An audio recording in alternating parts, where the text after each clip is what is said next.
furniture, appliances, mattress. Fam.news. Being a great storyteller and presenter can unlock untold riches, but it takes work. Our good friend Brett Thornton from Avocado Mattress is on the show today to talk about his new book, Be a Better Presenter in 1 Hour, and it all starts right now. Welcome to the Dos Marcos Show with Mark Kinsley and Mark Quinn. The galaxy's greatest mattress podcast has liftoff in 3, 2, 1. And here we are with Brett Thornton. Brett, what do you say, my brother? What is up, fellas? It is so good to see the two of you. It's been a while. Well, you wrote a book. Kinsey and I didn't even know you could read, so we're kind of in shock.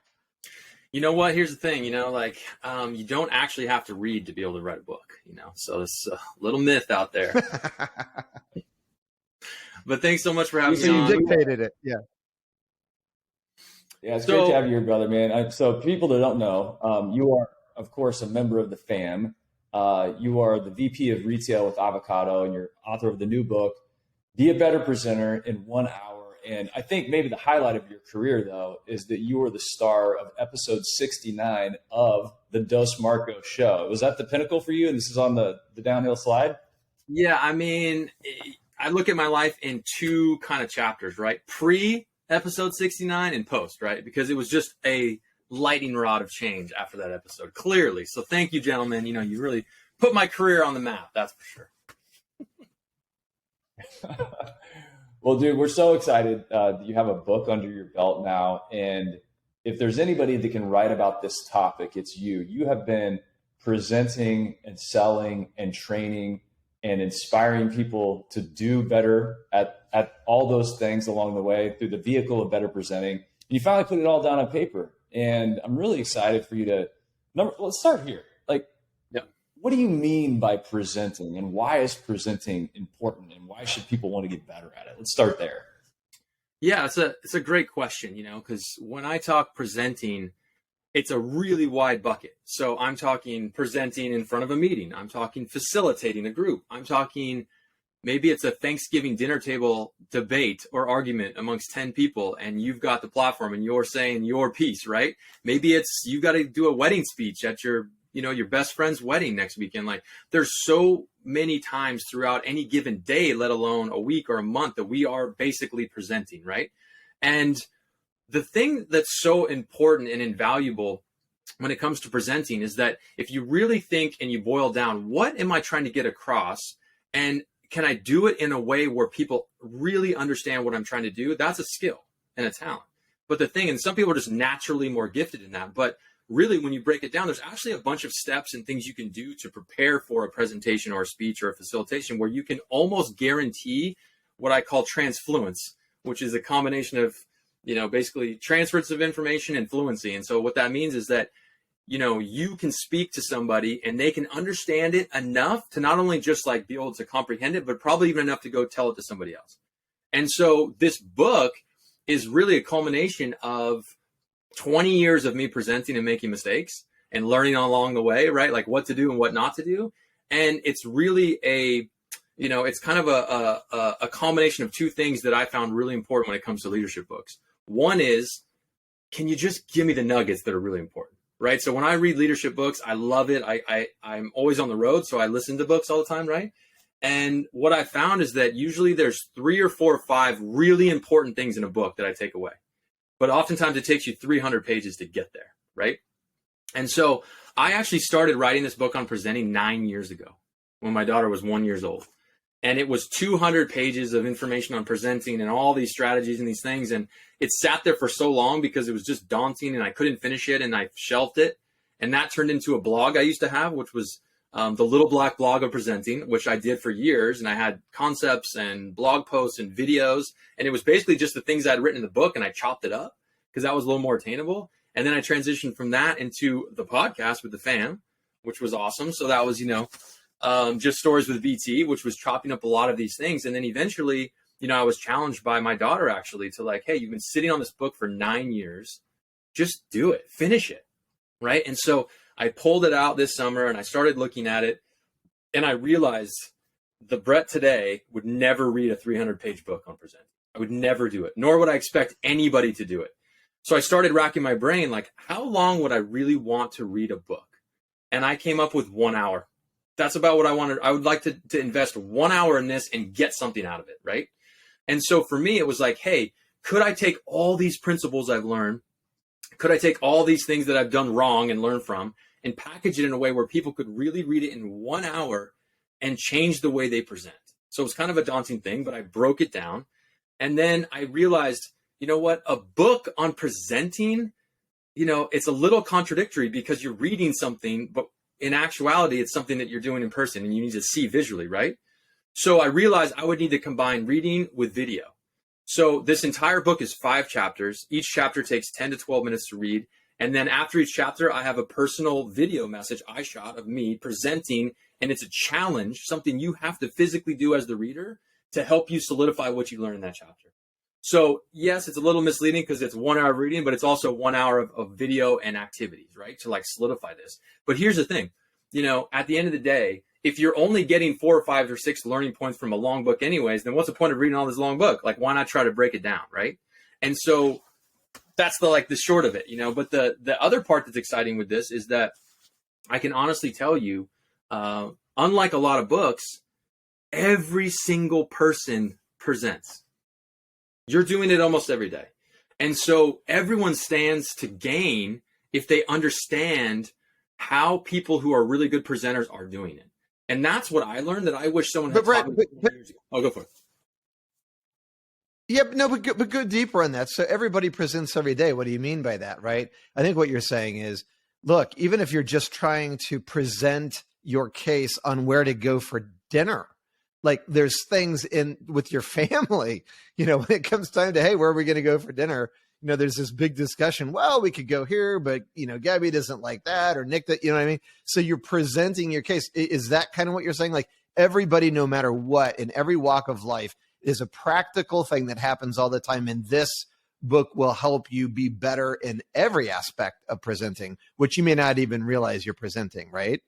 100%, right? And so I'll give you, you know, we can talk details about the book, but I'll say one thing that's really like right off the bat, right, is that the number one mistake that I would say everyone's guilty of when you present is that for the most part, most of the time that you have a meeting, a speech, or whatever it is, you write it and you prepare it in a way where you would like this content. Okay, you would understand it. You would stand to gain from it, right? So like me, right? I'm 40. I'm an old millennial, right? But like I'm from a certain generation. I learned a certain type of way. Everyone who's in my age demographic learned, you know, in school a certain type of way. We learned how to present a certain type of way, right? There's that whole function. I'm a certain type of learner, right? Like I'm more of a kinesthetic, right? I call that a doer learner, right? And so that's how I like to learn, meaning like I like to do activities and icebreakers and these different things. So those are the things I like. So early in my career, when I was preparing to present, I was writing and doing everything that would make me enjoy this presentation, not the audience.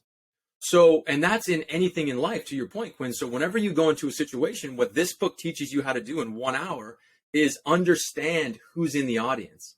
And then understand that, like, if you really want to have an opportunity to get to every single person, you have to plan for that. So you plan for the learning styles, you plan for the generations, you plan for the audience management. Like those are all things in the book that you bucket in. And these aren't things that are, you know, it's not rocket science. Most of the things you read, you're like, oh, that makes sense. Oh yeah, I do that. Or, oh, I should do that.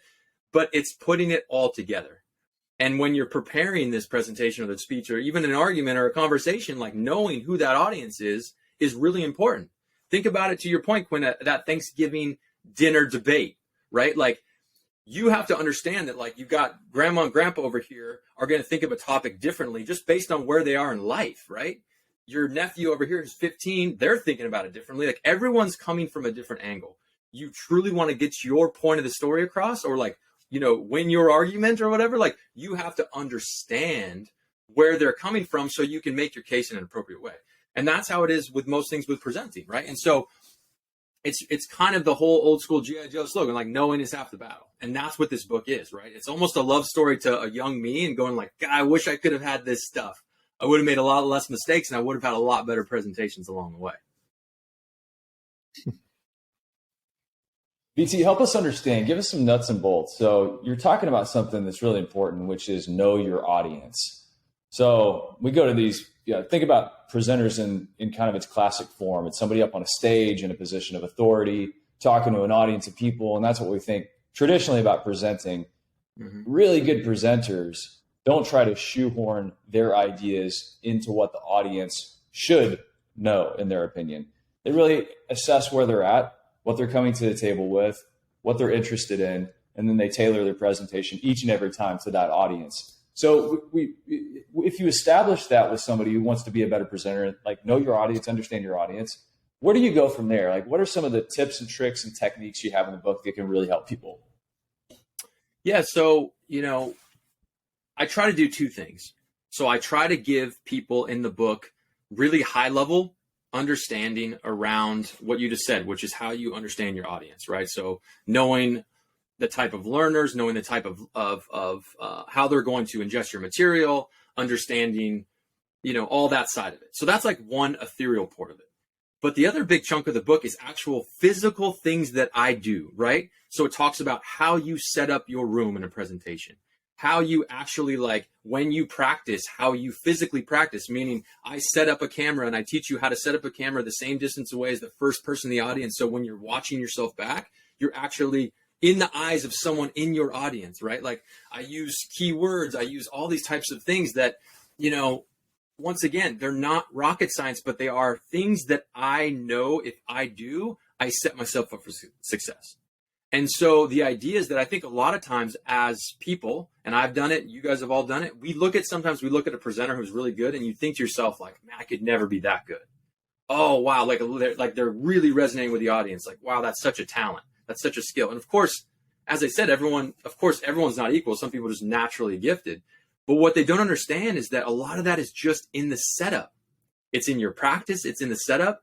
And so if you can come at a presentation from an actual physical way where you plan it out in the appropriate steps, your chances of success go up dramatically. And so what I try to do is make this actually easy for you by building a presentation builder. I literally have a presentation builder where it shows you each step that you do when you're building a presentation. And then I have you do it as activities as you build it. So by the end of this book and you go through all the activities, you're actually building out components of a presentation you might have coming up, or that you already had, and you're looking back. And so that you can see, oh, if I just do this step, and this step, like, wow, this would be so much easier and obviously way better for my audience. And it's like anything, it builds with confidence. I'm not saying that you're going to read this book and then the next day be a better presenter. That's not it.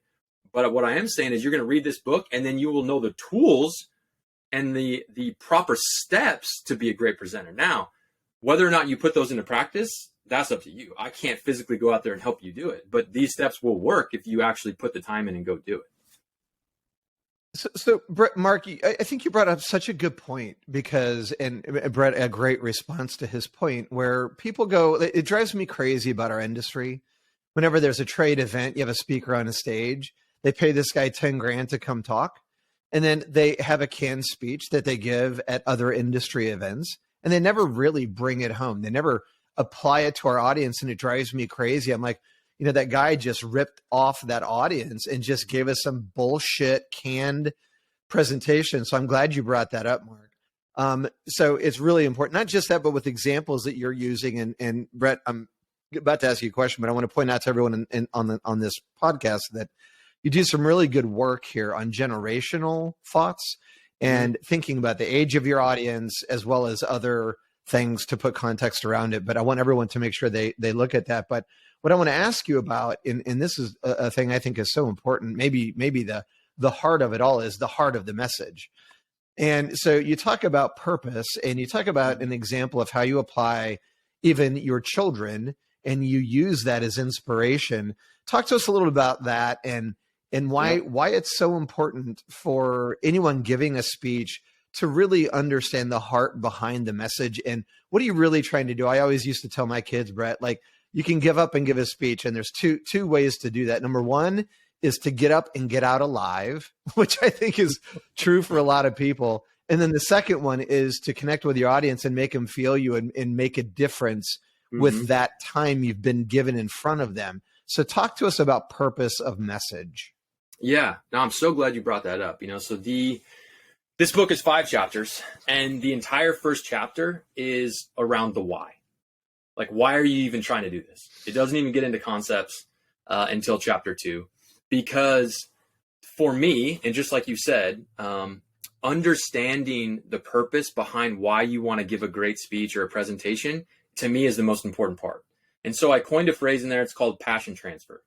And it's what most of the chapter is about. And what that means is that you cannot always control the content of your presentation, right?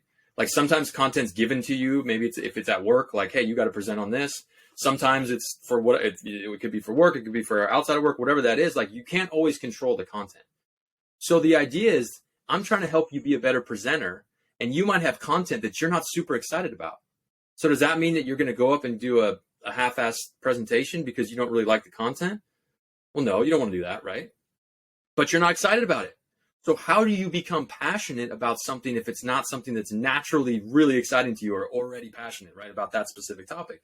And so what I talk about in the book is getting people to understand and establish what is their why. Why do they care if they're good or not? And so for me, right, as an example, I'm a single dad. I got 2 kids. They're my whole world, right? It's an easy one to say. Like, everyone says they love their kids, but like, as a young single dad, right, trying to support households and do all these things, like, I was in a position where I could never phone it in, right? Like, I could never be mediocre at anything, because I'm like, my whole world is dependent on me being successful at this job or whatever. So what I learned to do early on was, if I had content that I wasn't naturally passionate about, I would use the motivation of my children as my passion and say, if my son or my daughter was older and they were watching this, would they be proud of this? Would they be proud to watch me present this? Would me killing this presentation, does it help my kids or hurt my kids? And so imagine you're like, whatever, you got to sell something and you're selling toilets or something and you're not super stoked on it. Like, it doesn't matter that it's toilets. What matters is, if I sell 1 million of these, I'm getting this trip with my kids, right? That's now the motivation. And then you go out there and it's the best damn toilet pitch ever, right? Like, because you have that motivation. So that's the first part. And I actually, in the book, spoiler, but it's like, I make you go on camera and tell yourself via a selfie video, what is that why? And I challenge you to send it out to me. Like, here's the deal. Like, if we don't put stuff out into the universe, like, most of the time it doesn't happen, you know? And so I have quotes in there from Denzel Washington, different people who like are these believers, and like, you got to put it out there. And so I challenge the readers to do that. And at the end of the day, like, to your point, Quinn, like, all of these things, these are traits and qualities that are only going to happen if people actually try. So you're not going to get better just by reading this book. Like, these are things you have to put into practice, right? I love at work. Like, I talk all the time about effort KPIs. So, when we look at key performance indicators in any industry, ours, obviously we're in the sleep industry, right? But like, when you talk about things like, adjustable bases, that's an effort KPI. Why? Because people don't walk in and say like, hey, you got the beds that go like this and move up and down. Like, when they do, it's like, the sky's part and heaven's coming down. It's amazing. But most of the time, you're only selling those if you physically are telling every single person, right? That's an effort KPI. And that's how I look at things like this book. Like, you want to be better? Here's a tool. I can't make you do it. But if you do it, I can guarantee you get better 100%. And the more you try for things like this, the better it is.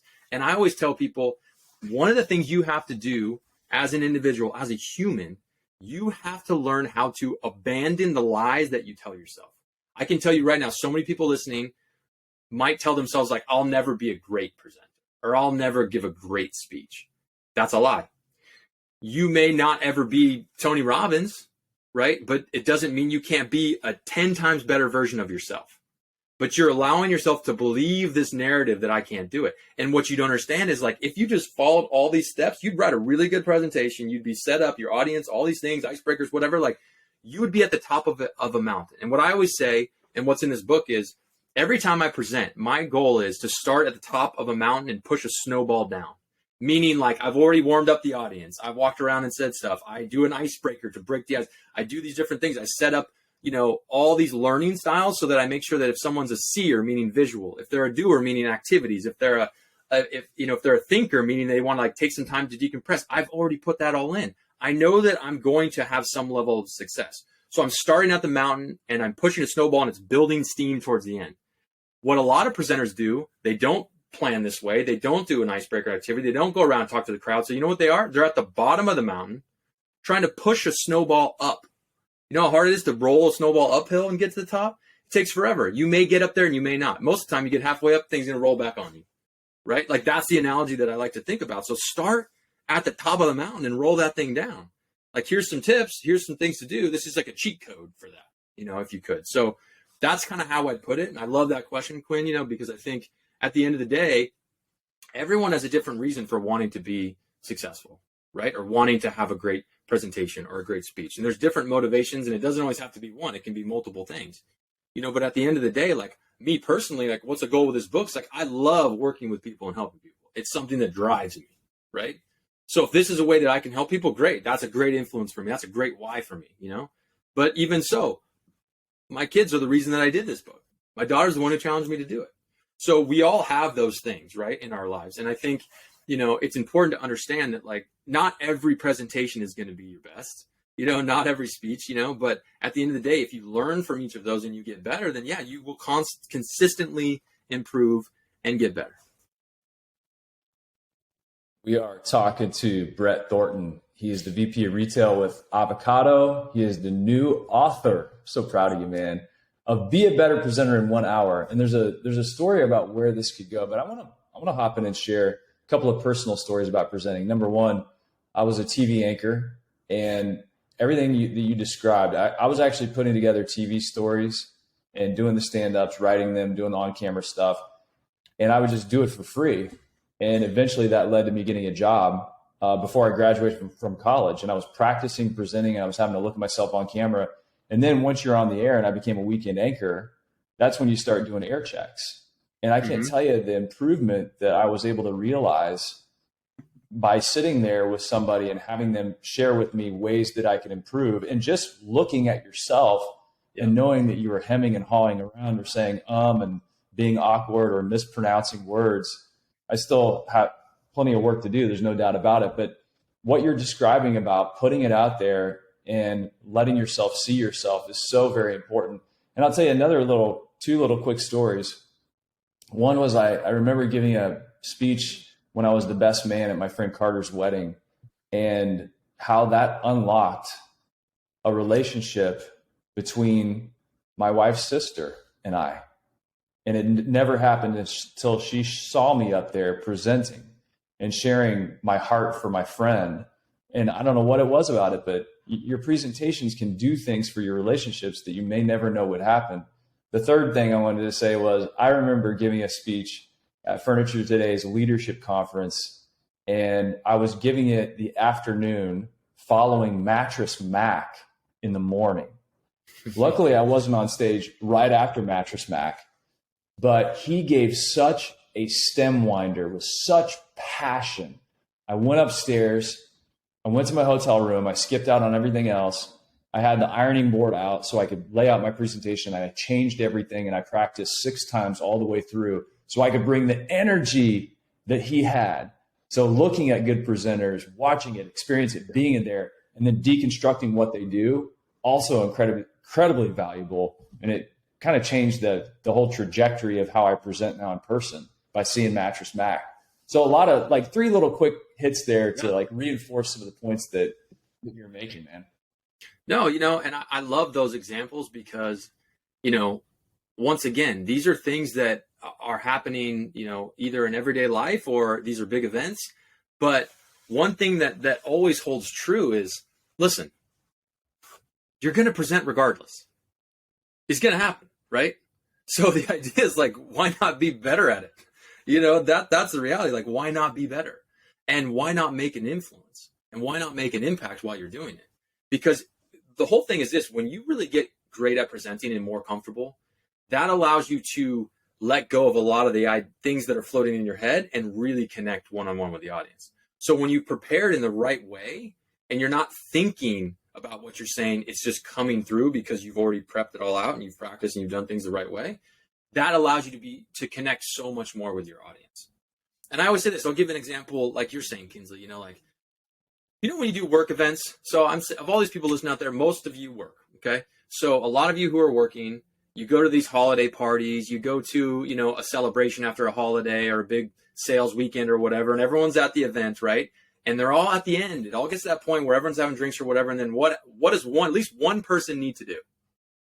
A toast, right? They need to give the toast about why you're celebrating, why you're there, like whatever that is.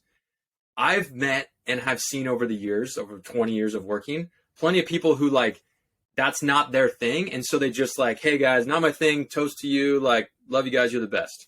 And that's cool, heartfelt, it's fine. But how many of you guys have sat through somewhere where someone's really like lays on a toast that knocks everyone out? It changes the entire dynamic of the night on its head. Am I speaking facts or no? Because I can list multiple times I've seen this, right? And I've changed my opinion on executives, CEOs, things because of toasts I've seen them give at events. Where I'm like, whoa, I really felt that. I believe that. Like that's coming from their soul, right?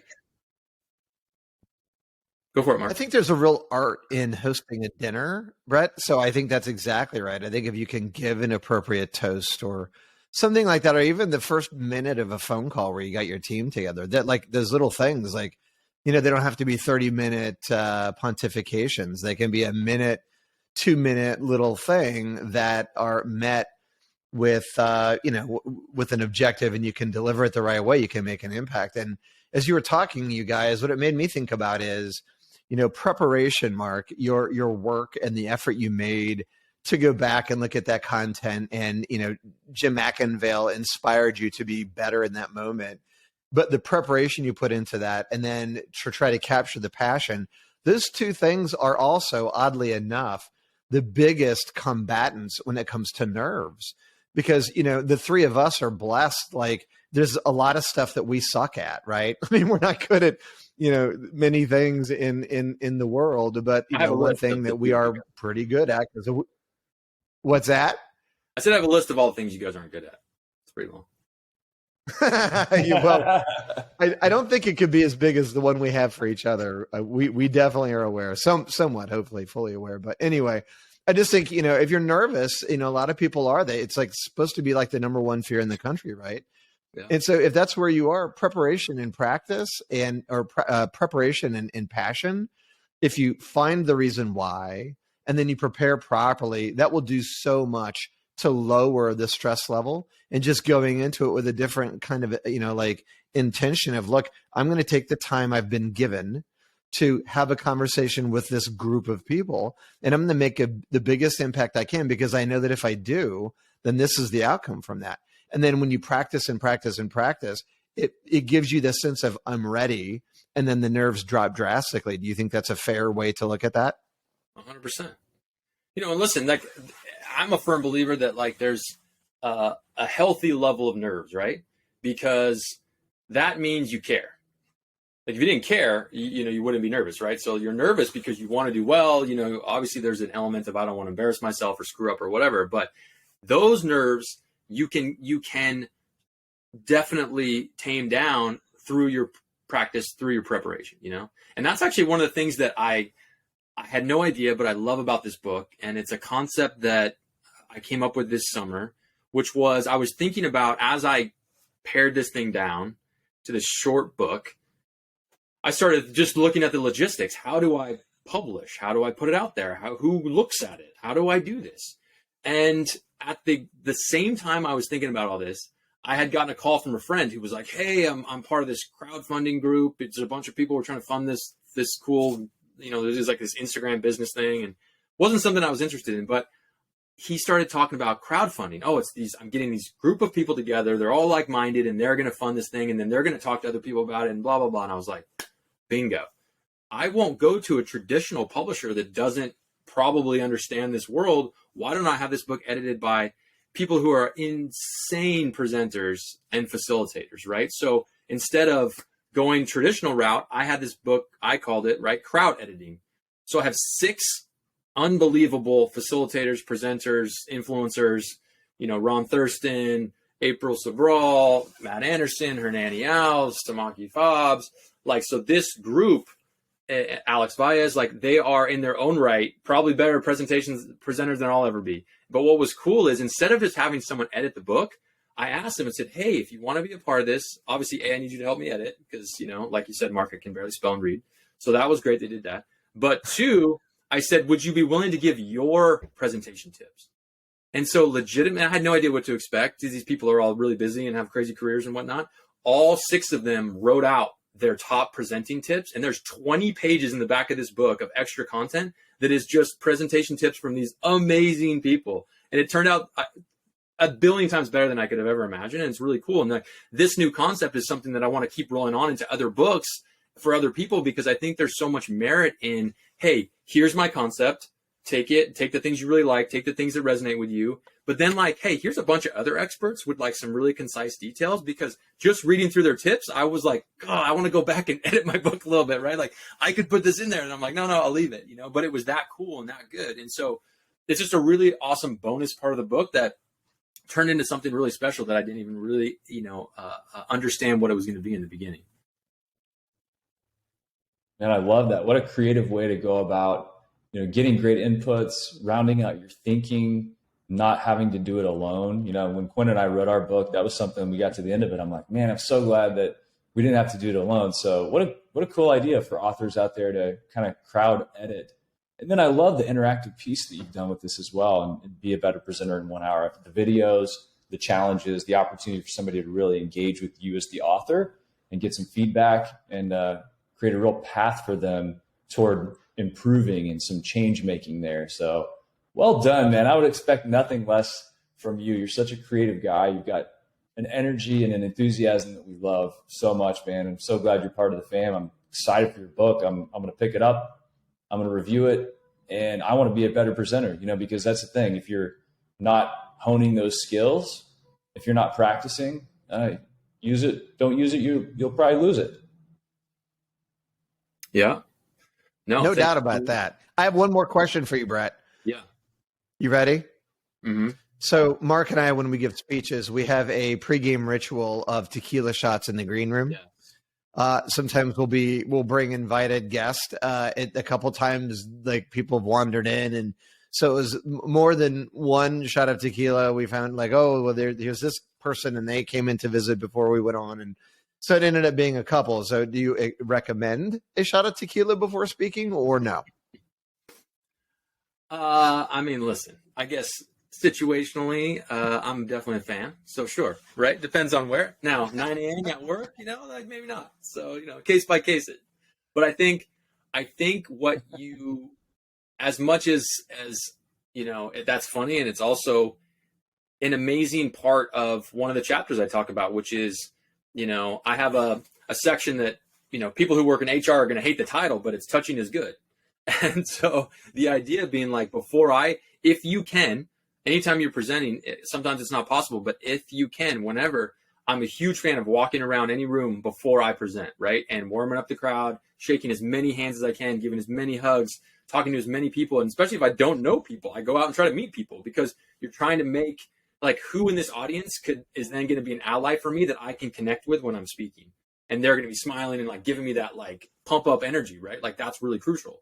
So in the same vein, that's exactly what you're doing with a pre-shot ritual, right? Like now you have a group of people that took the shot, you're in the audience. Those are your supporters. Those are your people, right? They want you to win. So the idea is, how can you get as many people that want you to win before you even start, right? So it's the same kind of concept, and I love it. At the end of the day, it's phenomenal.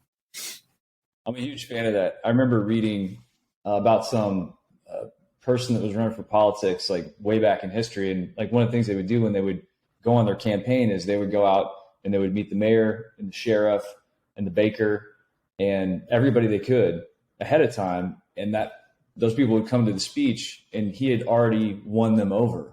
They already wanted him to win. And then you see familiar faces in the crowd, and then you see that smile coming back at you. I'm the same way, man. I love to go out and high five and shake hands and tell people, hey, be sure and ask a question, kind of get them primed and pumped and ready to pay attention and be a part of it. Yes. No, and there's... Hey, BT. Yeah. So check me on something. Where does this go? Because like, I love the concept of like everything you've described, being a better presenter in 1 hour. All the interactive pieces, all the crowd editing pieces. This seems like a template that you could deploy and create lots more around it. Great question. It's almost like we talked about it ahead of time that you were going to ask that. It's perfect. So here's the deal. No, I'm so glad you brought that. Is that what you're saying? We actually prepared? I don't want to go that far.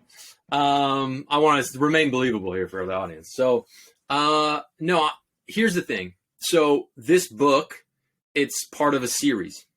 And granted, it's book number 1 in the series, but down the road, that will not be the case, right? And it's called the Be Better Book series.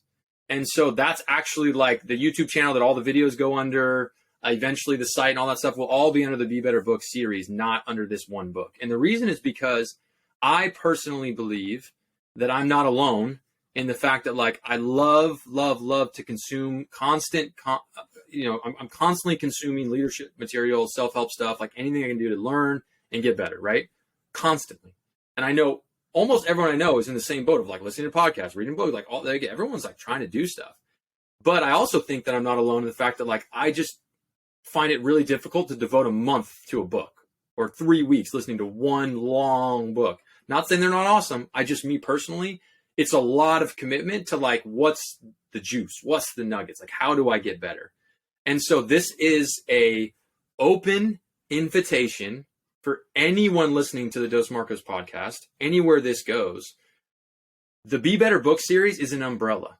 If you are an expert at something that that most people or a big section of people need to get better at, and you want to write a book that people can read in 1 hour, talk to me.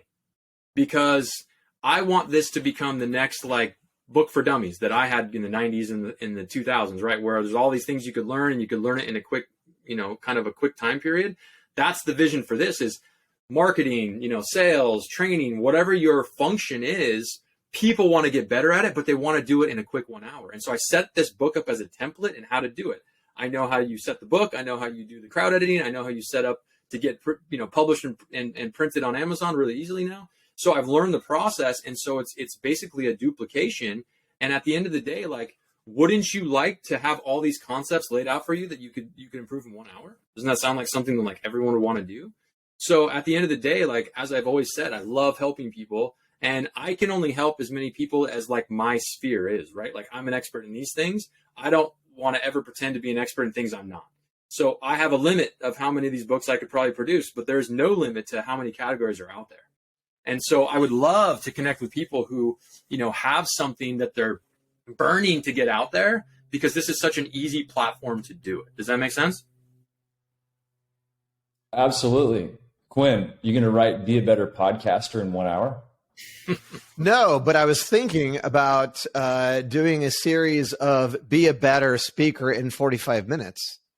I think if we can cut his time by 15 minutes, I think we can actually grab some market share away from him. You're the guy that back in the day, undercut 7-minute abs with 6-minute abs? You can't do it in 6-minute abs. Oh man. Well, I think I'm perfect evidence of that. I can show you later, but yeah, the 6-minute thing didn't work out, but no, yes, I would love to. I'd like to. We've learned a lot in 430 episodes. That's for sure. But Brett, man, I tell you, you're a friend to the show. Your podcast, Stories with BT, is fantastic. It's available on fam.news. So everyone go consume that. Some great stories in there. I know that your passion for this industry, your passion for your kids, your passion for your friends, it's so contagious, and we're grateful that we are connected to you. And how can we help you going forward? Where can people buy the book, and where can people connect with you? Yeah, it's a great question. So I'm doing everything through Amazon, so it's really easy. So you just type in "Be a Better Presenter in 1 hour," it pops up. You can get, the ebook, the paperback, hardcover, whatever it is. I priced the ebook is what I think a lot of people will consume, especially because it's so simple with direct links and whatever. At the end of the day, it's the price of a coffee, right? Like, you want to be better. This is not a really high leverage risk to get into this book. It's going to cost you the same as a cup of Starbucks. So, I've tried to make it accessible to everyone I can possibly do. And I have a really cool new message coming out later this week where I'm partnering with this nonprofit. So 1 in every 10 books is that sold is going to get donated to this nonprofit. So I have a group of inner city kids and whatnot that I'm working with. So I'm excited to have that other component of it as well. And I think people are going to get behind the ease of a book like this, right?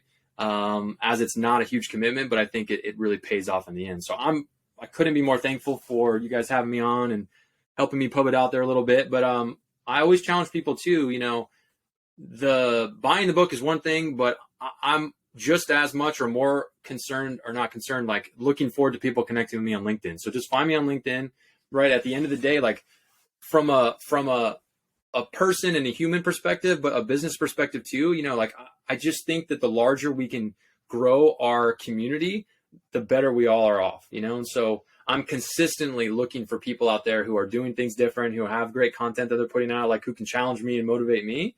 And I hope that I can do the same for others, so I really, really, really would love for people to reach out via that platform.